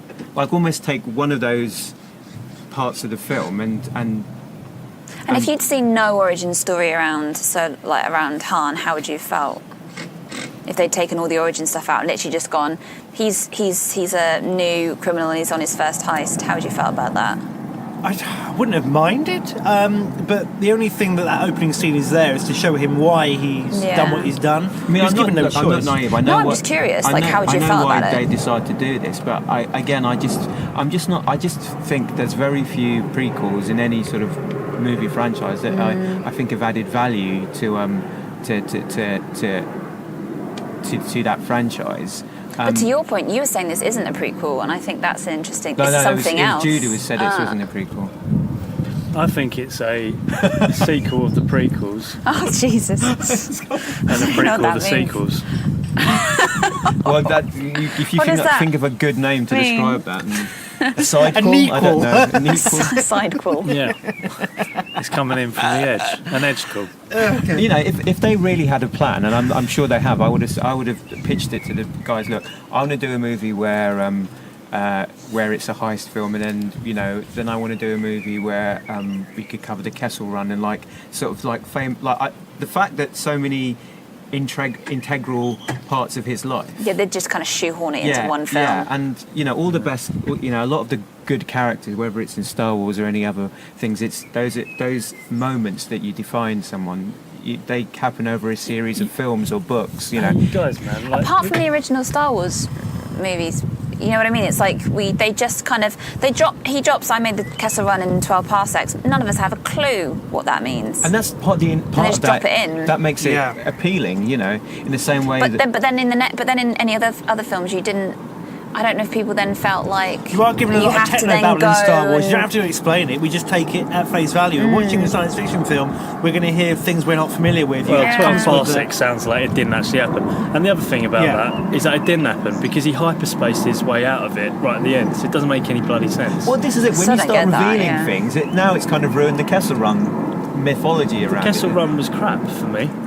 Yeah. What? How It is, was how like is there the, a creature Mitaran floating Nebula. in space? Can anyone explain that to me exactly? How is it living in a They nebula? live off the gas. They live in vacuums or whatever, but Don't it's buy basically the Mitaran Nebula from Wrath of Khan, isn't it? I love how you don't buy that, but there's so many other things about Star Wars that I don't know. I do kind of draw the line at like organic beings floating in space. But midichlorians and the Force, that's fine then. And Yeah, but lightsabers. as we were talking the other day, that ties into like Eastern philosophy and mythology and religion. Like that's not a million miles away from kind of like how people even experience our reality. Filming. So for me, I can be a bit more about that, but just a random. But we know. I don't know. I didn't like it. Fair enough. I felt like Jude, you were about to say "you guys," and then we cut you off. I feel like you were going to say something when I was talking about all these. I've totally forgotten what it is. Look, it's difficult. But, like, I'm very aware. I keep saying this, but I know why they made the movie. But I still feel like the constant mistake that executives make is when they try and cram too much. And I think this is the problem. I remember what I was going to say. Okay, well, you say it now, because. So, the reason Rogue One worked so well is because it wasn't centred around a character. No. So, someone came along and they said to Kathy Kennedy, "Hey, you know that opening scroll in A New Hope? What's that about?" Right? Yeah. Well, what is that? What is that? The rebels have just won their first battle. Yeah. Right? Let's See take it. that sentence and let's Yeah, make a yeah. story out of that. What is that? And off the back of that, retaining the Death Star plans, how did they do it? And then the characters come to that story, like you know. And it works so well because the story's everything. With this, Han Solo is the magnet, and the story's wrapped around him. Whereas the other way, you've got the story and the characters wrapped around that. And that's how it should, and that's how any kind of story should be. A great story shouldn't really be about your main character and what makes them tick. It's what they're doing. Absolutely. It's their journey. It's their purpose. What are they And doing? this is a worry for me with Star Wars as a whole. And I'll tell you why. Because that's how Marvel works, right? Because comics aren't story orientated, they're character orientated. Yeah. And it works well in the Marvel universe. Yeah. And that's how they do the films. Here's a character and here's a story. But it's And not then the backbone character- of Star Wars. Well, but the thing is, it looks like it's going that way because we love Star Wars. And But you get that's a what story makes. out of But it, that but what there makes you've the got Star Wars characters out. different from Marvel Yeah, because Jude, that's a very I good think point. I think that's where it's going, and that's the vibe I'm getting from this Solo film. I mean, the film's called Solo. Yeah, it's true. It's not Rogue One. Oh, what's that mean? It is Solo. We knew it was going to be about him. Yeah, it's interesting. it's basically the next film, Darth Maul. The next Or film, Kenobi. It's like, come on, let's. Is there anything that we've Skywalker, seen, God, let's not. And this is why I'm excited about the Ryan Johnson trilogy, because it's going to be separate from anything else we've ever seen. Well, it's maybe, gonna be, we don't know. I hope it is, because I think we need new characters with no connections. I would be really disappointed if after 9 we never see that set of characters again. Like, I want to see them in. I kind of want there to be like 3 more after that. I kind of don't feel I think there will like they be. haven't, like, think there those will be. characters that we've just been introduced to we've seen enough of them in the 3 movies. I think Daisy Ridley will quit. Yeah, she's not enjoying the fame. She hates I'm it. sure she's getting good other work off the back of Star Wars, You but signed up for a freaking Star Wars movie. What do you think? I know. I This don't is the get thing. it. I This don't is understand. John Boyega, on the other hand, seems to be coping fine with it and taking it all in his stride. I think Daisy Ridley's got serious problems with Natalie Portman was the same. She hated it. Right. Ewan McGregor. Quite to get paid for somehow it though. I wonder if Emilia Clarke will come back, because Oh, she's got to, surely. I mean, I could. She was alright. I mean, I could take her or leave her. Okay, but again, my takeaway from Solo is I like this. Suddenly, we've opened up gang underworld. Yeah, Yeah, that was I like good. that. That was really There's a good. new crack in the Star Wars Yeah. Yeah, for story sure. universe. there was some And I've beautiful always been sequences interested in in it that. as well. There were some great sequences. I thought the train heist sequence, which comes incredibly early in the film, Oh yeah, that was surprising. was great fun and Yeah. very exciting. And Enfys Nest shows up, and you think, "Wow, who is this person?" Well, It's what do you gonna think? Well, let's talk about her. Well, she's very much the Captain Phasma of these films, isn't she? Another build-up to. But this is the problem, man. You looked at a trailer. And you thought, like, "Oh my God, who is this incredible hairy, spiky villain?" and she was amazing right up until the last 15 minutes of the film. Well, that's what I mean. Up until then, she was badass. She's mysterious, and she takes off her mask, and it's like a freckly child, isn't it? It's Yeah. like a There's no need for freckly, the like freckles. 16-year-old. There's pointing that nothing out? wrong with the freckles. She's really freckly. It's just something I noticed They're about gorgeous. her. At the moment, I thought, it's her, beautiful. and I was thinking, Yeah, she's beautiful. Racist. I know there's nothing wrong with freckle. I'm just describing her as a freckly child. Okay? She was, yeah. do you recognise her? Has she been in something else? No, because I looked at her and I thought, "Oh, it's her," and then I thought, "Hang on a minute, I don't know who the fuck that is." Like, what's the big reveal there? Well, It's- what a she's- waste of thought that was. Oh, it's her. It was it. That, I mean, what It was just even an is that? underwhelming. It was an That's a underwhelming neural reveal. misfire, that Yeah, is. that is. As a neural misfire. People were going, "It's Boba Fett." I thought it was. Do you know what that is? That's Sandy the Newton. storytelling You thought it was equivalent of Kira. deja vu. yeah. The I was storytelling equivalent of deja vu. You were so hyped What that it is was going to that be a person? Who is revelation that? that you At was one like, point, yeah. it's no At one one point, I thought particularly it was Kira and what's his face, double like tag teaming. They were both being in this nest when the other one was off doing something, and they were kind of screwing over their boss. I thought this is the worst They were reveal screwing over their of all boss. time. I thought it was Yeah. Tobias Beckett and Val's daughter. Yeah. I went, oh, here I we did go. too. Here's I a did tie-in. too. Oh, I Yeah, no, that's it's what I pissing me thought. out. And then I was like, oh god, we're going to have another abandoned child story because again, Star Wars is big on those as well. That needs to be struck off the But list. There was a really good scene where Fuck Star Wars. Han goes to take the delivery to Dryden, and Dryden is being overly nice, and you get the suspicion that something is going to go wrong here, and it becomes clear that Han's been double-crossed. Yeah, but double-crossed back. Triple-crossed. Yeah. I mean, it's like they predicted. So there's loads of complicated plot twists there, and it was revealed that Beckett is actually about to run off with the payload himself. That his plan is to sort of kill Dryden, take him out. Really interesting twist, and it was probably the most exciting or tense, thrilling bit of the film for me. I like how... Like I said, the nebulous scene, I was just Well, at least... wasn't bored, but I just wasn't entertained. That's not the Kessel Run. And the Kessel In Run, my head, the Kessel Run Kessel was... scenes, I didn't find particularly exciting. well, in my either. head, the Kessel Run was this huge tunnel that is... you have... No, it's a hyperspace route. Yeah, It's always been known as a hyperspace route. It's It's not crap. It's not like a bloody. cave. It's not a cave, like a load of networks. I thought it's this huge thing in space to get through. No, I think it's with meant to be a hyperspace maybe route from A doors to shutting B. as you're... Yeah, 20. It's 20 it's- parsecs or something at the see, fastest speed. sometimes it's better not to know. Yeah. Yeah. Solo isn't as Yeah. bad for me as Prometheus, but it is kind of like, why do you have to always explain every single thing? Yeah. Well, at least we Sometimes- know how the Falcon turns Yeah. into a piece of crap. It wasn't as bad as Prometheus, but it wasn't. It was thankfully nowhere near as bad as Alien Covenant as well, which was Hang on a appalling. minute. It just occurred to me. So Han doesn't have the Millennium. Oh wait, yeah, he does. He gets He it back does, in the he end. wins- I was he like, he wins doesn't it get it. off He flies Lando. off. Then I was like, oh Yeah. no, wait, yeah, he does. He gets it Did you back. did you find yourself as you're watching the film thinking, I've seen something in the trailer and that hasn't happened yet, so that's got to be happening at some point? Did you constantly think to yourself, oh, at some point No, we're going to see I this, and forgot some about point? it after a while. Okay, because I found it very difficult to actually watch the film and not think to myself, that person can't die in this scene because Oh yeah, I've sometimes seen a I thought different that. scene Yeah, with that person sometimes in. I think that. Yeah. I've seen that, you see that scene where Beckett and Han says, Beckett says to Han, I'm putting together a crew.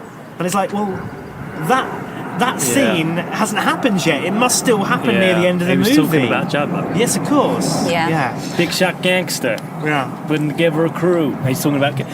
We will see Jabba. We Yeah. will see Jabba and Han. I was disappointed we didn't see him in this, Well, I've got to say. I know you I hate wanted prequels, just but 5 more I'm- minutes at the end there. If you're a prequel fan, you're going to love the ending of this film. Like the payoff for being a prequel fan in these Well, times they've already of, seen it if they're listening to this. well, in these times of treachery and abuse as prequel fans we get by these people that hold up. You're self-included. Hold on, is Jude a prequel fan? Yeah. Did you not know about this? No. But there's these snobs. Did you vote to leave during the Brexit? No. Okay, I was just checking. There's We're up these. very high. We're like. I four mean, floors sorry. up, How and can you balance off a prequel fan with Brexit It's that voting? kind of revelation to me, like I just feel like You're the problem. You're the problem with this country. yeah, you're the Feeding problem. nonsense. You're the problem. Right, listen. Do you love Jar Jar? Have you got a Jar Jar tattoo on you? You have, haven't Yeah, you? under my foot, so no one can see it. loves I look at it in a Watto. mirror. The problem is, you got these twats that sit there, and they probably are the same people that read Hemingway and sniff wine whilst Read books. read fucking Pay their with taxes. books. pay their Puffs. taxes. Bloody puffers with their books. I didn't say that.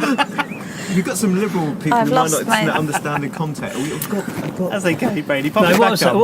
all I'm saying with, in all seriousness, if you grew up with the prequels, I like did grow up with did, the prequels. Well, God, we have to well, I have this did. whole. because back where I'm because from. when I was 14, I didn't give a crap about sophisticated story writing. I just enjoyed the film Neither as did a I, but it was 14-year-old. freaking crap. They Yeah, look, but I they look liked it. terrible though, mate. Didn't you They think as a are. kid? Not at the time. I They enjoyed looked it. terrible They look at the crap now. time. I was Anyway, the I'm same, not here to defend the flipping prequels, but if you like the prequels, which I know a lot of our listeners do, which is fair. the payoff is good. Yeah. Yeah, no, you get a little bit of Darth Maul. Yeah. You know what this film feels like to me? What? Because, I mean, I do want to. Well, we'll see if I want to watch it again. But there's a lot. What I really love and continue to love about Lucasfilm is the production value is great. This film looks. Yeah. It looks great. Yeah. Music's great. There are really nice touches. It's just for me the plot and the idea behind like the marketing. There was a marketing idea behind it, in my opinion. Did you get But- tingles? Were there any points in the film where you got like? I got a lot of that with Rogue One. I got a saw lot of that not with enough, Last Jedi. not enough for me. To be honest with you, I wanted to see more of Lando. I'd love to see a Lando. He was the best It thing. was the best thing.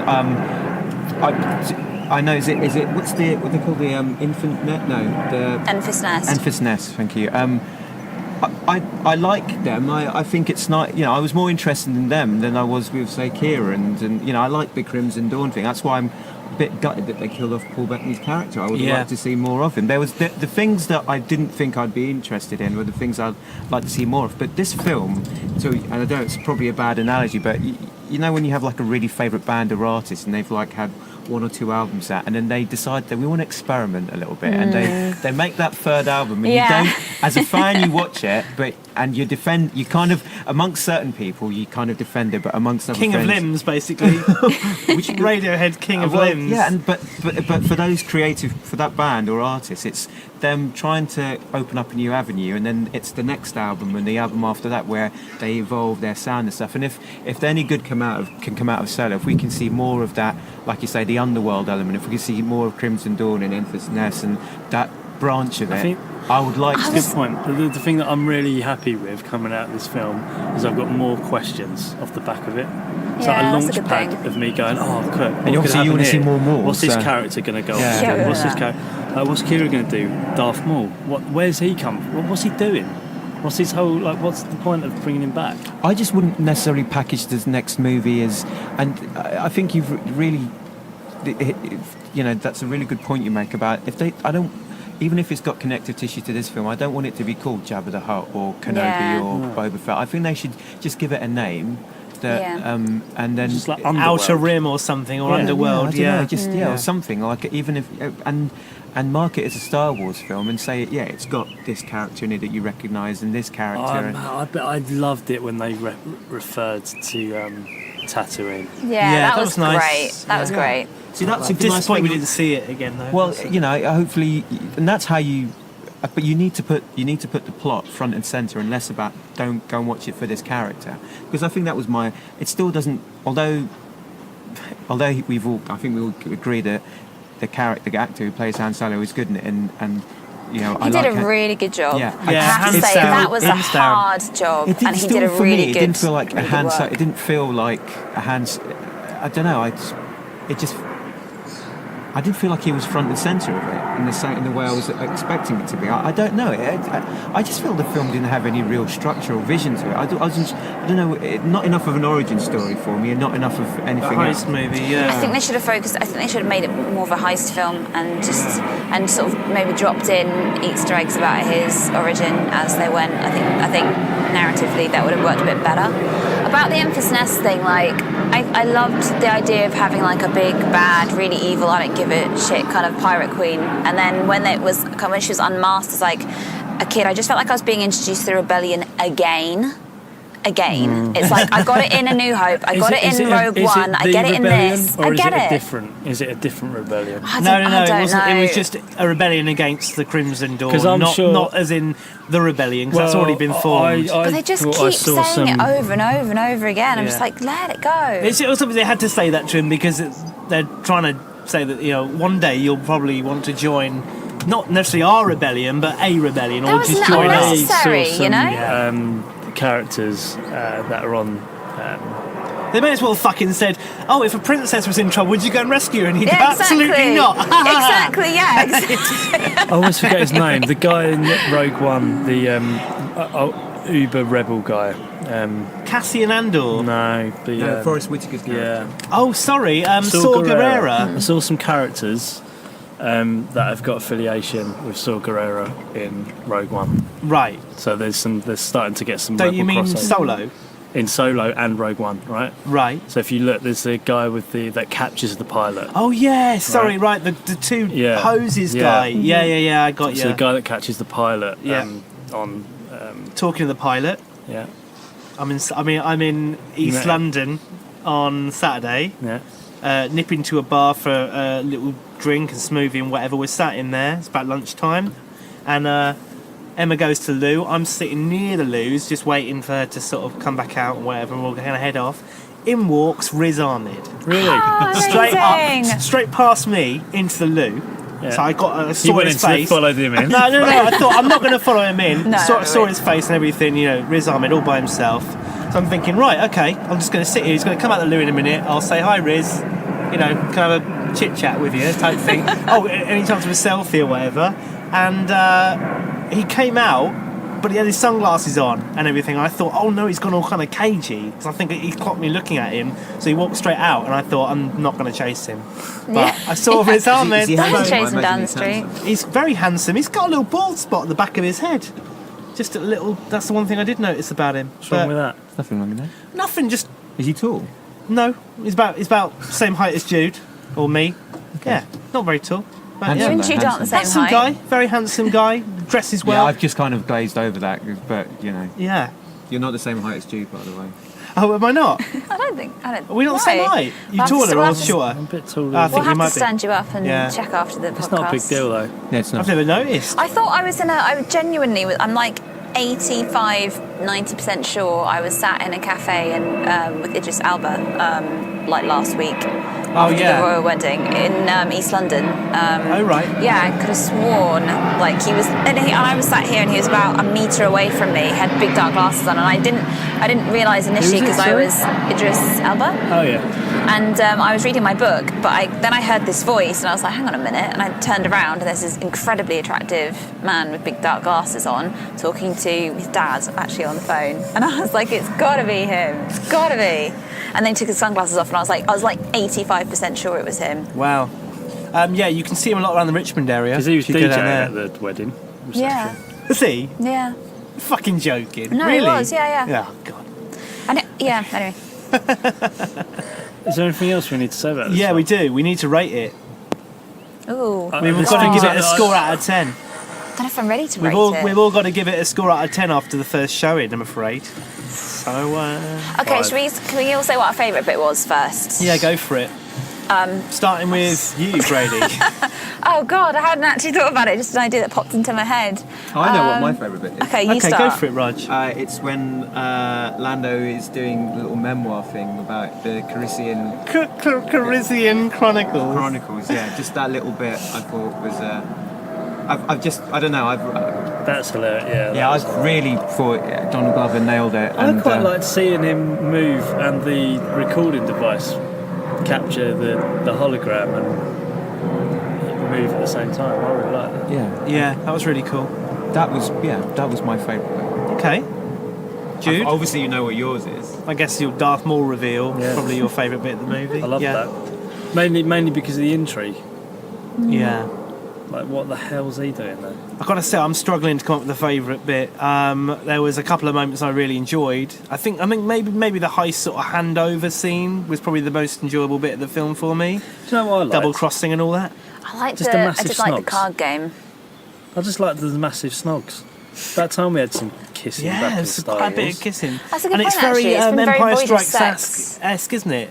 The way he sort of just kisses her mid-sentence like he does with Leia, more or less in the same spot of the same ship. Years before, you know. No, because they were in the corridor. Well, when in the that same happened. ship, but Well, I mean, yeah, they're in the same ship. yeah. Bloody hell. I Yeah. actually did like the card game, the first one. I liked yeah. that. Card game scene. Yeah. Yeah. And I really like the friendship between Han and Chewie. There were some really cute moments. Yeah.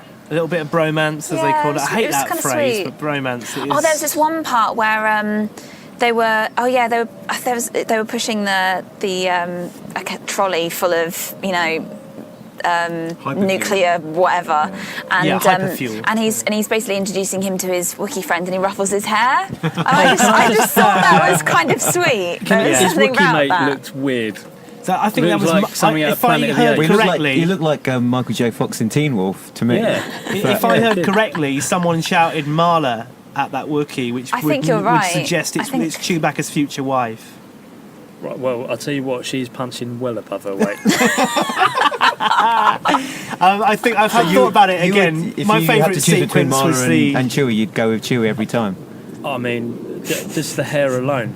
All right, Chewie. Oh my god, the shower scene! What was that Oh, about? that was hilarious. my god! I liked it when That's funny. Chewie dropped the soap. Shortly after meeting Chewbacca, hands, feet in a shower, all mud like dripping down his legs. That was the sexiest and then bit of the film for me. in steps What was that Chewie, about? What was and he that? goes, "Could you just wait until We I could have done finish?" this And then separately, they both continue showering That together. was sexier than.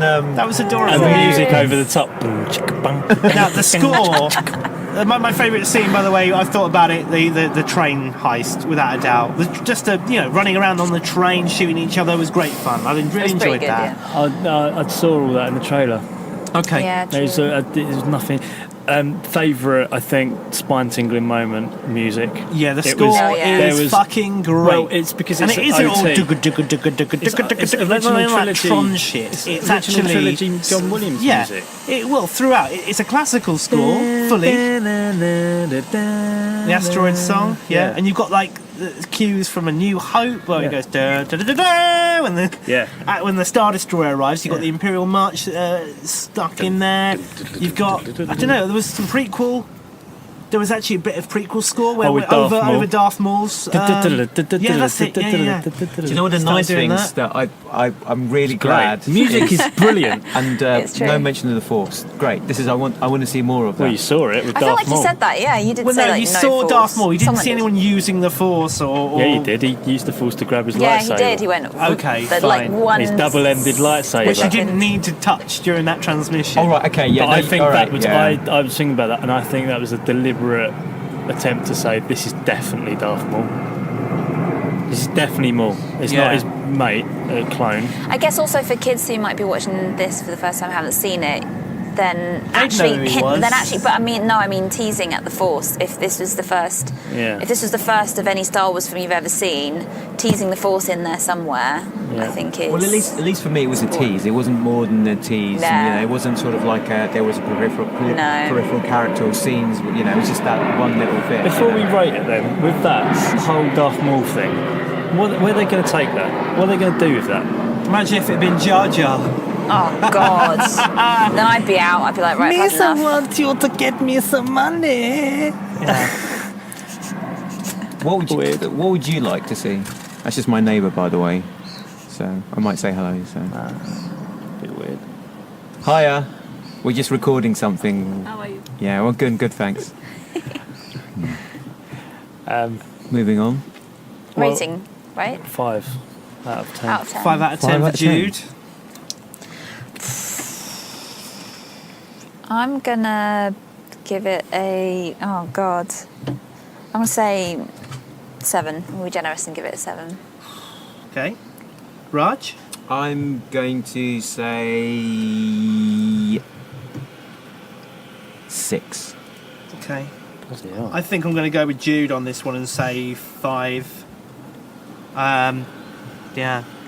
You're not going to be going home thinking about it or dreaming about it tonight, are you? No, in fact, I'm not even in a hurry to see it again. No. I can happily go a month without seeing that wait for again. Blu-ray. I didn't get that immediate. You know, when you come out of Rogue One, you just want to go straight back in again. Yeah. Have another or go even on like that. The Or Last Jedi. Jedi. I'm just like, I God, don't I want want to to see it have over on and it. over I just want to again. know what happens next. Well, this is I why want to know what Darth Maul's about. This is I why I wanna know gave what it a it's about. 6. It doesn't feel like watching this movie doesn't feel like a step backwards. Yeah. but it doesn't. But it feels like Or a step forwards is like a step to the left. yeah, exactly. In the scale of the movies we've rated in the past, we haven't obviously included your score in this because you haven't given us the of course, scores. yeah. But in the scale of the other films we've done, this movie now ranks in after Phantom Menace. So it basically goes from the top: Empire, Rogue One, Last Jedi, Star Wars, Force Awakens, Return of the Jedi, Solo, and then the prequels. I think that's probably That fair. sounds about For right. me, I feel That comfortable feels with about that. right. I think I feel comfortable with that.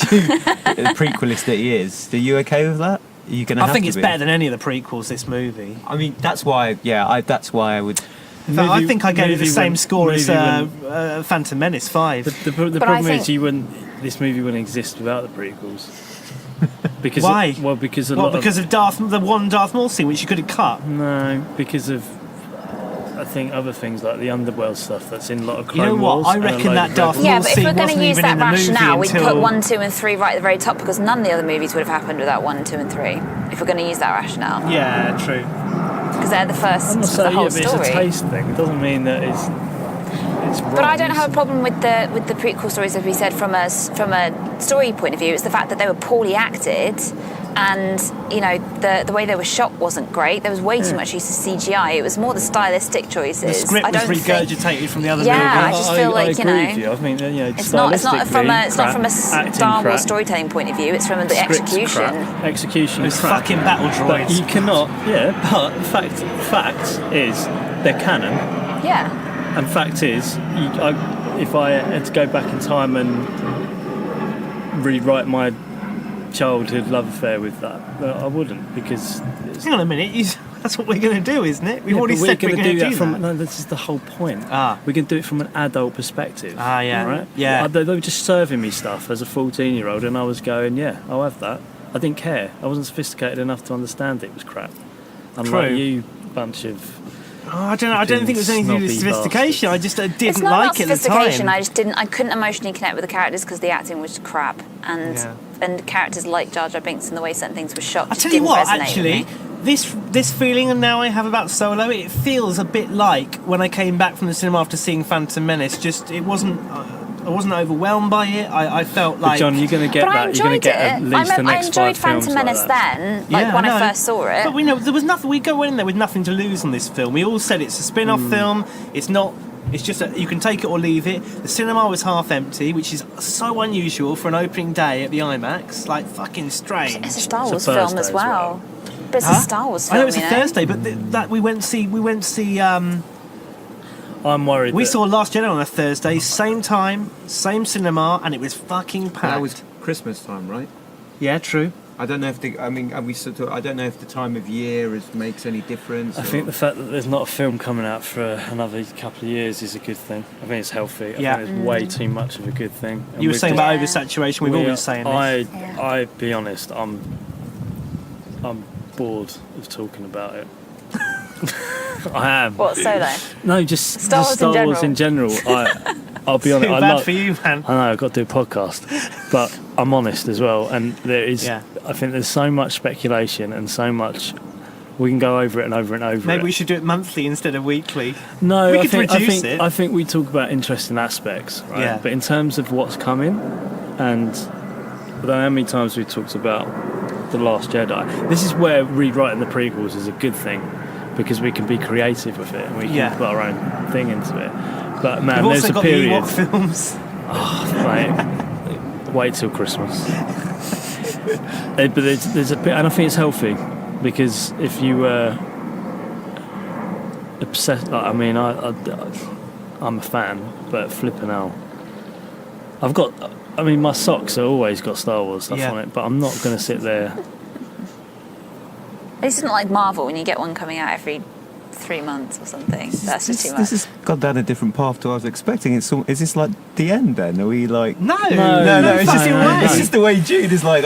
No, not at People all. are listening Not to at this all. one. They're going, I don't understand. No, I was this isn't getting the end into of Star Wars. but I don't. What I'm saying is, I've been talking about Star Wars for most of my life. Yeah, right? and professionally for a year. Yeah. From about 8 years old onwards, and that's fine. And you can go over the OT over and over and over again and not get bored of it. I just feel like we're being spoon-fed. Warm diarrhea. Yeah, all the time at the minute. Last Jedi's not warm diarrhea. Rogue One's not warm diarrhea. No, I know. Force Awakens isn't. Yeah, but I just think a break's good. Yeah, no, but I do Yeah, agree. defo. I do agree with a break. I do think you're right. I think otherwise there's going to be Star Wars gluttony. Yeah. Yeah. Unfortunately, I'm wondering. And I was going to lead on to this anyway, but how do you think the film's going to do? I mean, I know it's a very. I think based on what I saw today, and given that reviews will come out and the public opinion will go out, I just think it's going to do fine, but it's not going to bring in the box office figures that No Rogue One way. did. Or even The Last Jedi. I don't think it's I gonna mean, if go this that film aren't high. so reactionary, they're going to change their entire plan. They're not like Warner Brothers at well. I think they will. I think. Do you think if, let's say, do you think if the film's just lukewarm, or Are they going to still sell action figures? Yes, they are. Are they still going to sell DVDs? Yes, they are. I sort of wonder if the film does really well. Let's just say, for argument, like really, really well, they might just push ahead with a solo sequel or whatever. But if this film really bombs, they might be like, okay, let's go in a different direction. Like, whatever, for whatever reason. Mate, I'm worried that. Do you know what film? I think thought it'll be a was bit really like the good? Batman Superman flop, in that it was supposed to be this enormous blockbuster, and it was for the first week, and then it just completely nosedived, didn't it? And now people just disregard it. They just no one likes it. I'm worried it's going to be like. Do you remember that film Jumper Yeah, that came out? yeah.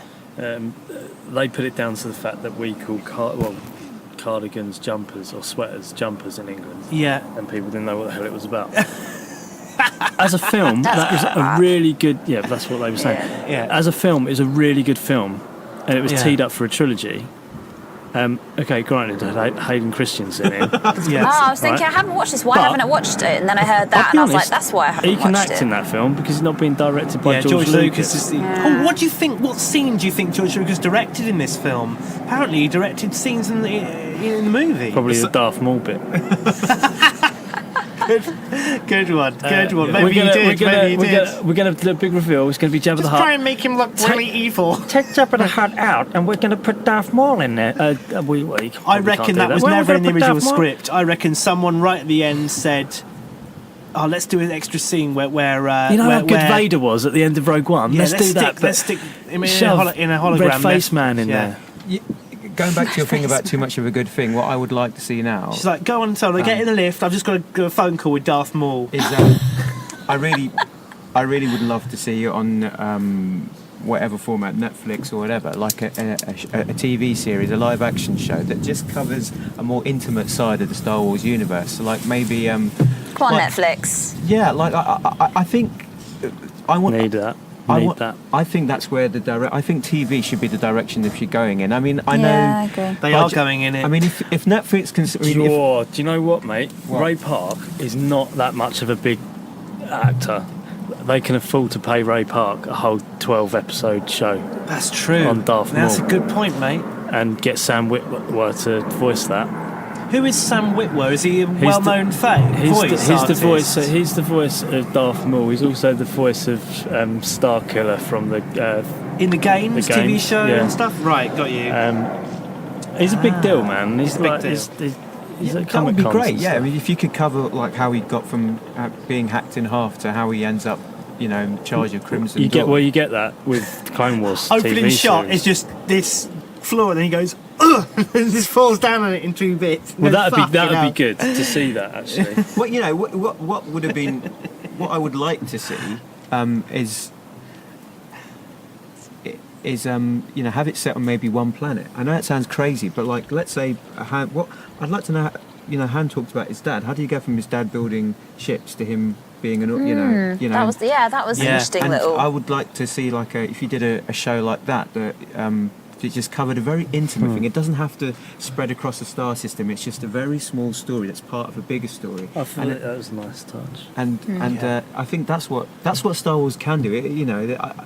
I think the trend, and people keep on talking about this in films, is, you know, it used to be in the 90s it was about saving a city, then it became about saving a country, then the world, then the universe. Yeah. I think there should be a trend, even with big franchises like this, to do more intimate journeys with characters. And I think that's how you can have really good plot developments, and you can explore characters and relationships a lot more. So that's how I think you could keep Star Wars for us going, rather than just doing these movies where in 2.5 or whatever it is hours you just cram loads of shit in. Good you point. know? Good point. It is too long as well. Did you guys feel that? My arse was hurting a little bit. I'll be You honest. taking your boy to this? Nah, he's too I young. was God, he gonna wouldn't. say, Yeah, he wouldn't even be able to He'd pay attention. He'd be too really. scared of the Yeah. stuff as well. I think a nice theme I like was the dice. I like the little dice. That was interesting thing. because that they just kept popping up everywhere, and I get that they're for luck, but I was also kind of like, what is that I think there'll be a reveal. Because they were everywhere. They were from the very first thing, and then he gives it to her, and then she gives it back to They're not him, on and the then OT, are they? they're just Yeah, everywhere they all are. the time, and they were really are focusing in briefly. on them, and I was kind of like, See, what's this the is where point? I think the web's going to start to develop here. I think those dice have got a lot more about them that we let on, that they're letting on, and I think that it was given prominence in The Last Jedi as well. Yeah.